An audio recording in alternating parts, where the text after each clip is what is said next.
Today, there is a widespread belief that news media have an inherent bias toward liberal points of view. On this episode of Recollecting Carter, I talk with Dr. A.J. Bauer about research for his forthcoming book, Making the Liberal Media. Interestingly, Bauer has found that much of the way we remember Carter's presidency today is connected with the rise of conservative talk radio in the 1980s and the vested interest that figures like Rush Limbaugh had in denigrating Carter to build their audience.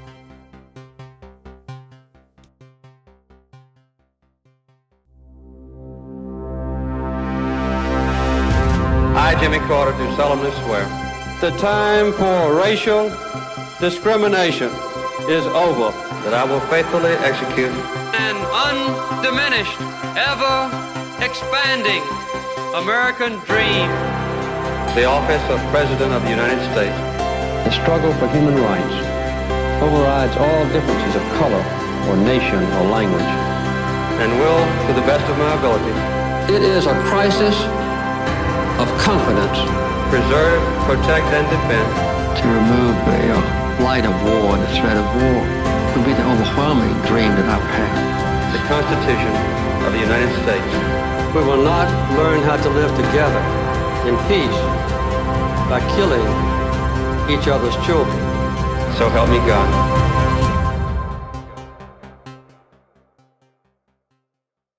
My name is A.J. Bauer. I am an assistant professor in the Department of Journalism and Creative Media at the University of Alabama. My research focuses mostly on conservative news and right-wing media in the U.S. The book I'm working on right now is called Making the Liberal Media, and it's a history of the idea of the liberal media, where it comes from. Partly what that is a history of conservative media criticism in the United States, mostly between the 1940s and the 1980s. Okay, so where does this idea of the liberal media come from? How far back does it go? And then where does Carter and the mid-70s fit into that timeline? Yeah, so that's a good question. So when I started doing this research, I was really interested in was there a moment where the kind of predominant common sense wasn't that the mainstream media was biased against conservatism in favor of liberalism. So I started doing a lot of archival research and digging back into periodicals and things. And lo and behold, I find in the 1930s, in particular, during the Roosevelt administration, there was a general perception that the press was biased against the New Deal and against Roosevelt. So what I did was I was like, okay, well, here's a moment where there was a perception that the press was biased to the right.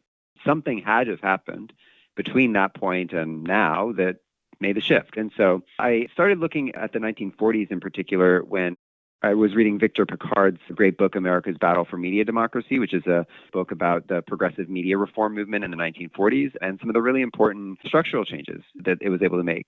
Policies like the Fairness Doctrine that basically said that if you were a broadcaster, if you were radio or television, you had to cover issues of public concern, and you had to do so in a way that balanced both sides of the issue. And so this balance imperative was with us for most of the mid-20th century, and it really structured the way that Americans think about politics, the way that they think about journalism and media. A lot of early conservative movement grassroots organizing, let's say in the 1950s, even before the National Review, which gets founded in 1955, even before things like the John Birch Society, which also starts in the latter half of the 1950s, you had an organization called Facts Forum. So Facts Forum was created by a Texas oil man named H.L. Hunt. He was actually the inspiration for the TV show in the 70s, Dallas, JR. He was the inspiration for that. He was a really quirky, weird guy. He wasn't really deeply connected with conservative movement politics. He was kind of like a little idiosyncratic in his politics to some extent. But with historical hindsight, we can see that a lot of the things that he supported, including a lot of the people who he funded and provided media to, ended up being really important founding members of that early generation of the modern conservative movement in the U.S. So this starts post-war, 1945 onwards, but really gets going in the 1950s, starting with the Second Red Scare, McCarthyism, right, and moving on with Buckley in the 50s and 60s. What I found that was interesting in the early 50s is H.L. Hunt created an organization based out of Dallas, Texas, called Facts Forum. Facts Forum initially started out as a series of discussion groups that would gather people together of both Democrats and Republicans. This was a time period before there was ideological realignment in the parties. So Democratic Party had liberals and conservatives in it, Republican Party same. And he would bring these people together and they would talk about issues. They would read news articles that they read in the local paper, and they would talk about what they thought about the issues, both sides. And so this early conservative movement effort was fundamentally, at least the way I interpret it, is like a media criticism, right? It's taking media reporting about contemporary issues and then debating it, putting it to scrutiny. So this is the beginning, I argue, or one of the beginnings, of where you start to get what I call a conservative critical disposition toward the press. This was both created by conservative activists like William F. Buckley, who would create magazines and create media outlets, but it also increasingly became something that grassroots conservatives, people who associated with that movement, also a way of viewing the world and viewing the media. This starts in the 1950s. It really builds extensively. So Facts Forum turns from a discussion group that kind of peters out, and then H.L. Hunt turns it into a radio and later television series.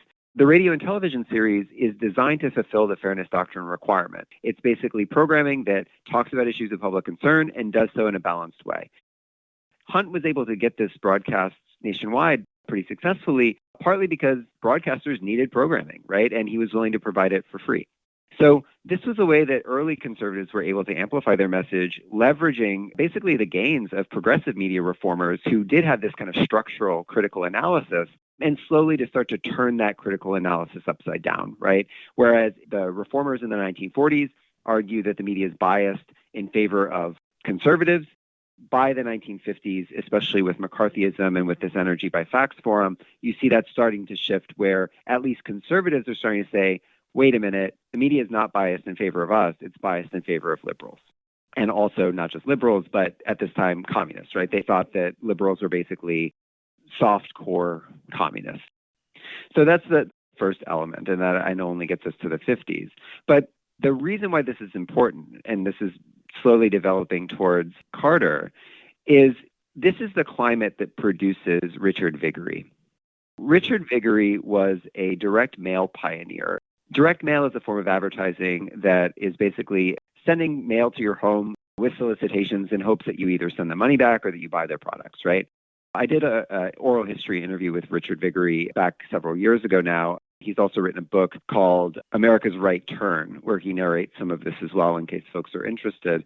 But basically what happens is Viguerie starts working out in the modern conservative movement, working for Young Americans for Freedom, which is a Buckley offshoot, kind of loosely connected with National Review. And he starts working for them, and then he realizes, and this is around 1964 when Goldwater runs, he starts reading The Reporter of Direct Mail Advertising. This is a trade publication for direct mail advertisers, and he sees a story in there that says the hidden potential of political direct mail. Now, there had been some uses by the Republican Party of direct mail for Eisenhower and things like that to good effect, and the article kind of speculated that this might be a growth area. Viguerie saw this as a really good idea and an opportunity, and this is, again, around the time that Goldwater runs, and Viguerie was a big supporter of Goldwater, like many of the modern conservative movement. So what happens is Viguerie realizes that back then, if you were donating to a presidential campaign, the campaign had to turn over its lists, right? And those lists were kept in a publicly accessible place. The way he narrates it is the Library of Congress. I'm not sure if that was the case, but that was the way he talks about it. These lists included the names, addresses, phone numbers of basically the early donors to the Goldwater campaign.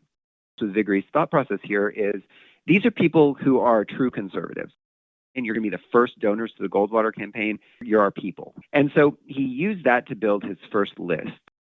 From there, he started putting out and selling his services to various political organizations and various political candidates to basically say, hey, I've got this list of donors.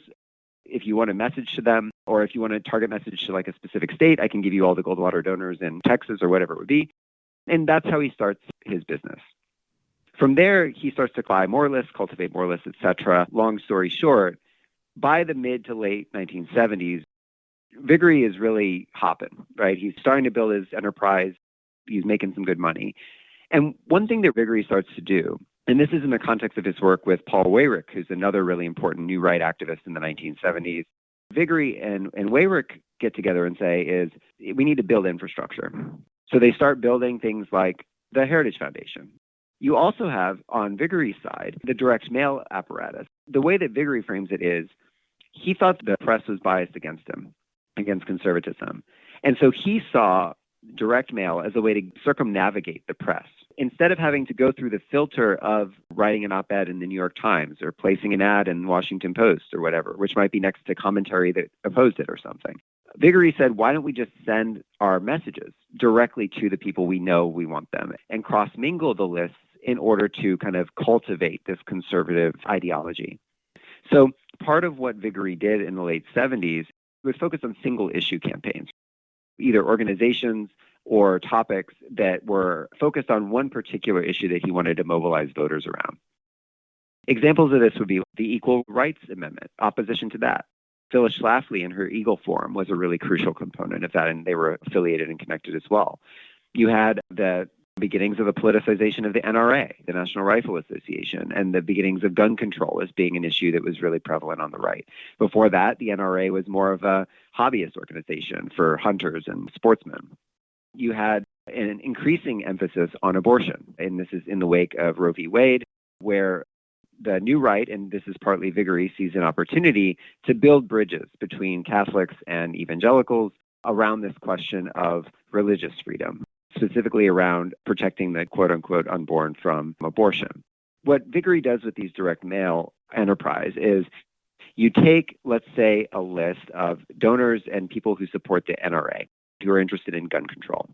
And then you take the list of people who are interested in abortion rights or anti-abortion. There's nothing inherent about those two topics that makes them connected. Part of what Vigory was successful at helping to do was to cross-pollinate those lists so that all of a sudden people who are interested in gun control getting mail about abortion that's talking about the murder of the unborn, appealing to them as moral conservatives, right, that care about these sorts of moral concerns. And so this isn't to say that there were no gun rights activists who were already anti-abortion. Those people certainly existed. But by cross-pollinating his list, Richard Vigory really helped solidify modern conservatism in the 1970s. Of course, this is all setting up for Carter, who gets elected in the late 70s at a time where Carter had some bad luck. The economy is not doing very well. The kind of broader New Deal consensus is starting to fragment. So from the 1930s into the 1970s, partly because of the war and partly because of the strong post-war economy, right? By the 1970s, we're starting to stagnate. We've got what's called stagflation. It's a difficult economic environment to steer one out of. You also have, because of OPEC, oil shortages. So people are being pinched at the pump. There's all kinds of domestic strife going on.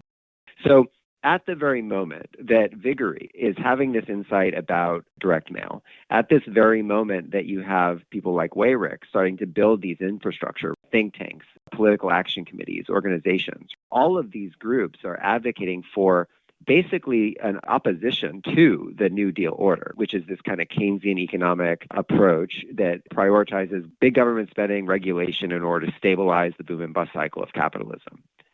So when the conservative movement is starting to get up and running with its infrastructure, there's a crisis. There's an economic and political crisis that Jimmy Carter finds himself in. All of that work helps explain partly why Carter ends up getting a lot of these problems pinned on him. Because if you hadn't had that conservative infrastructure there, the opposition, as we could say, to the Keynesian order would have been so lacking in power that they wouldn't have been able to confront a coherent alternative to try to oppose Carter. Now, Carter also starts to listen to these critiques to some extent. The Volcker shocks that take place, which is really the beginnings of neoliberal economic policy, happen under Carter and under his Fed chairman. I don't want to make it seem like the new right comes in, ushers in Reagan, and that's where neoliberalism starts. Right? Neoliberalism starts earlier than that. But it's important that this conservative movement infrastructure is really getting up and running at the exact crucial moment where there's a crisis by historical coincidence, and it provides an alternative explanation. We don't need Keynesianism. We can apply neoliberal political economic theory, putting that into the ether in a way and getting it dominant, circulating in a dominant way that even Carter, right, is looking for other solutions. Whether or not you see Carter's presidency in between the two pillars of Nixon, Ford, and Reagan, Bush as a positive or a negative, as like a palate cleanser or a bright spot. Might depend on one's political leanings. But it seems like that really is an inflection point in the history of what you're talking about. This is the moment where the opportunity for power congeals, and then Reagan is able to seize on that opportunity to great effect. Is that right? Right. I mean, I think that you can think of Carter as the beginning of the end of the New Deal order, although arguably that starts really to get shaky in the 1960s in some ways already. There's fissures throughout, but that really does come to a head during the Carter years. How we remember Carter speaks to developments in that conservative apparatus that happened as a result of the Reagan administration. So going back, I had mentioned the Fairness Doctrine, which is operative during the Carter administration. During the Carter administration, when there are battles around the Equal Rights Amendment, for example, trying to get more and more states to pass it, you've got Phyllis Schlafly using the Fairness Doctrine to get anti-ERA messaging onto television and onto radio, using the Fairness Doctrine to get conservative voices over the airwaves. Reagan gets elected in 80. Reagan was a former broadcaster himself, a former radio man. Reagan knew pretty intimately about the Fairness Doctrine, and he was always opposed to it. Before the Fairness Doctrine, there was a policy called the Mayflower Doctrine, which actually banned broadcast editorials entirely. This was basically during the war years. And broadcasters like Reagan and the National Association of Broadcasters really hated this policy. They saw this as a violation of free speech rights of broadcasters. Reagan had always harbored a distrust of federal regulation of content over the airwaves and of the Fairness Doctrine in particular. When he took office, he put Mark Fowler in charge of the FCC, and one of the charges he gave to Fowler is reconsider this Fairness Doctrine thing. So Fowler did some diligence, made some decisions, and in 87, the Reagan administration overturns the Fairness Doctrine. Getting rid of the Fairness Doctrine allows for the creation of conservative talk radio. Rush Limbaugh becomes nationally syndicated in 1988. And so by getting rid of this balance, you have the emergence of conservative talk radio. If you listen to early Limbaugh, Limbaugh plays a really crucial role in condemning Carter as the worst president in human history. That starts to happen during Reagan and happens among new right publications like Conservative Digest, for example, which is Richard Viguery's magazine. But Limbaugh really plays a crucial role in defining that from the late 80s into the 90s, to the point that when I was a child, growing up listening to Rush Limbaugh in North Texas in the 90s, I remember the first I had ever heard of Jimmy Carter was on Rush Limbaugh, and him talking about how Carter was feckless and weak and sold us out to Iran. All of those sorts of anti-Carter sentiments really are amplified by conservative talk radio. There's almost a conspiratorial narrative that Reagan knew that if you get rid of the Fairness Doctrine, you're going to have conservative talk radio. This is not the case. The limited research I've done in the Reagan archives was to go look at the debates that they had internal to the Reagan administration around getting rid of the Fairness Doctrine. And interestingly, there was considerable disagreement among conservative activists who they solicited, right? Give us feedback. Should we get rid of the Fairness Doctrine or not? People like Paul Weyrich, who again is really thinking about conservative movement infrastructure. Weyrich wanted to create a conservative television network. He had created his own idea for one, basically, conservative cable network. This is proto-Fox. As Reese Peck talks about in his great book, Fox Populism, that was a bad idea. It was basically a very ideological programming. It was kind of dry, almost like C-SPAN type programming. Not entertaining. Nobody wanted to watch it, and it died. There's nothing inherent about conservatives wanting to build these kind of big television programs or channels that made it inevitable. While Weyrich, because he wants to create a conservative television network, is supporting getting rid of the Fairness Doctrine. On the other hand, you have other new right activists like Phyllis Schlafly, like Reed Irvine, who is the head of Accuracy in Media, who are advocating heavily for keeping the Fairness Doctrine. Their argument, and this gets back to this idea of the conservative disposition toward the press, is they say, look, the press is liberal. It's biased against us. We need the Fairness Doctrine. It's the one governmental mechanism we have to get conservative voices over the airwaves. Reagan faced a kind of tough decision here. Ultimately, he goes with his gut as a former broadcaster and gets rid of it, and it ends up being a really great idea in terms of leads to the kind of proliferation of a commercially viable conservative media. Rush Limbaugh begets Fox News, begets what we have now. But none of that proliferation of right-wing media, which has been so instrumental in damning Jimmy Carter's legacy for the last 40 years, none of that would have happened without getting rid of the fairness doctrine. We often talk about Reagan in his campaign, targeting Carter, pitting him as weak, etc. The thing that Reagan did to condemn Carter's legacy wasn't anything he said on the campaign trail. I mean, surely that helped. That was part of the whole Reagan revolution. But what Reagan really did to Jimmy Carter was getting rid of the fairness doctrine and setting the kind of dominoes in order for the building up of a robust conservative media infrastructure, which uses Carter as its foil, its kind of punching bag, until Clinton arrives. Clinton and Carter, both new Democrats, both from the South, both young, they get lumped together. The salience of the critique of Clinton, that Hillary Clinton calls it the great vast right-wing conspiracy by the late 1990s, I think that that's partly related to the similarities between Clinton and Carter and the work that Limbaugh had already done in the 5 years preceding that to tarnish Carter's legacy. Well, thanks so much. Yeah, no worries. Happy to, always.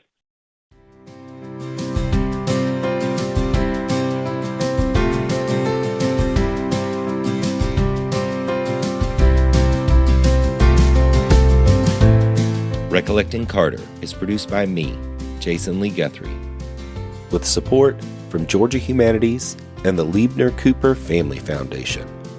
Original music and sound design by Joel Corey. Logo design by Whitney Matheson. Archival media provided by the Carter Center. Special thanks to my intern Michael Smith and my students at Clayton State University who have contributed to this podcast. You can connect with the show online at recollectingcarter.com.